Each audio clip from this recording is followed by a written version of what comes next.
షర్మిలని చాలా బాధ్యతాయుతమైన అమ్మాయి అనాలి. కాంగ్రెస్ పార్టీలో చేరడం ఏం తప్పులేదు. ఎందుకంటే ఆవిడ రాజకీయ జీవితం కోరుకుంటోంది. వైఎస్ఆర్ కాంగ్రెస్ పార్టీలో అయితే రెండవ ప్లాట్ఫామ్‌కి జగన్మోహన్ రెడ్డి సిద్ధపడలేదు. ఈవెన్ వేరే వాళ్ళని కూడా వాళ్ళ అమ్మని గాని, అట్లాగే వాళ్ళ భార్యని గాని ఎవరిని కూడా వేరే వాళ్ళకి అట్లాంటి ప్లాన్స్ ఉండొద్దనేటువంటి కోణంలోనే ఉన్నారు. ఎందుకంటే అట్లాగా కుటుంబం అంతా వెళ్ళినటువంటి సందర్భంలో ఎక్కువ ఇబ్బందులైనయి కాబట్టి.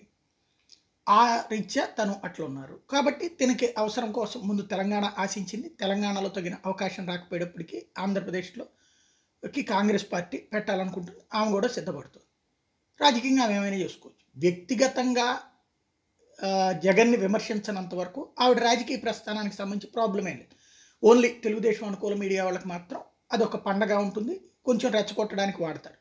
ఆమె నోట్లో జగన్మోహన్ రెడ్డిని విమర్శించితే అప్పుడు కరెక్ట్ అవుతుంది. జగన్మోహన్ రెడ్డి ఆమెను విమర్శించిన అప్పుడు ప్రజల్లో పెద్ద ఎత్తున చర్చ వస్తుంది. ఈలోపంతా పత్రికల సృష్టికి అదే నడుస్తుంది. ఇవాళైతే చాలా బాధ్యతాయుతంగా తన కుటుంబంతో కలిసి వచ్చింది.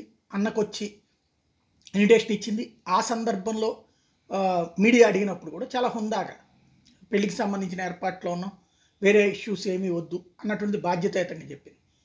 ఆల్రెడీ జగన్ తనకి టికెట్ ఇవ్వలేదని అలిగి షర్మిల గూట్లోకి చేరుతున్నటువంటి ఆళ్ల రామకృష్ణారెడ్డి కూడా బాధ్యతాయుతంగానే స్పందించారు.